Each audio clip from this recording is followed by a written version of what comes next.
Une découverte révèle que nos chats domestiques descendent d'une lignée bien plus récente. On s'est complètement trompé. Pendant longtemps, les scientifiques ont pensé que les chats avaient été domestiqués au Néolithique, au Levant. Une sépulture humaine découverte à Chypre il y a 7500 ans, avec un chat, ajoutée à des analyses génétiques de félins turcs vieux de 6000 ans, semblait indiquer que les premiers chats domestiques étaient apparus en Anatolie, avant de se diffuser en Europe avec les agriculteurs. Mais un obstacle persistait.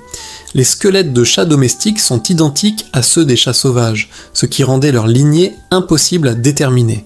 Pour trancher, des chercheurs ont donc analysé le génome de 70 chats anciens et 17 chats sauvages, avec une surprise de taille. Aucun de ces félins néolithiques n'était domestique. J'étais sûr d'analyser les plus anciens génomes domestiques, mais je me suis complètement trompé, admet le spécialiste Marco de Martino. Les spécimens turcs appartenaient en réalité à des chats sauvages européens, une espèce distincte. Autrement dit, la domestication n'a pas eu lieu au Levant néolithique, même si les humains ont probablement cohabité avec ces félins. Ce n'est qu'en étudiant des génomes plus récents, âgés d'environ 2200 ans, que les chercheurs ont identifié les premiers vrais chats domestiques.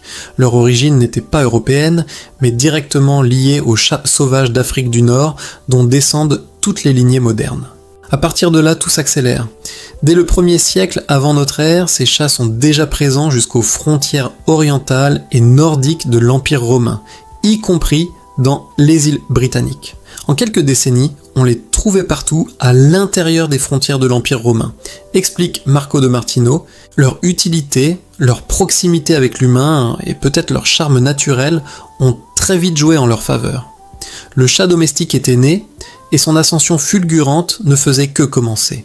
La découverte change radicalement notre regard sur l'espèce féline. On repousse l'introduction des chats domestiques d'il y a 8 ou 9000 ans à seulement 2000 ans, résume de Martino. C'est une toute autre histoire. Une autre histoire, mais c'est bien celle de nos chats d'aujourd'hui, omniprésents dans nos foyers et désormais dans notre passé.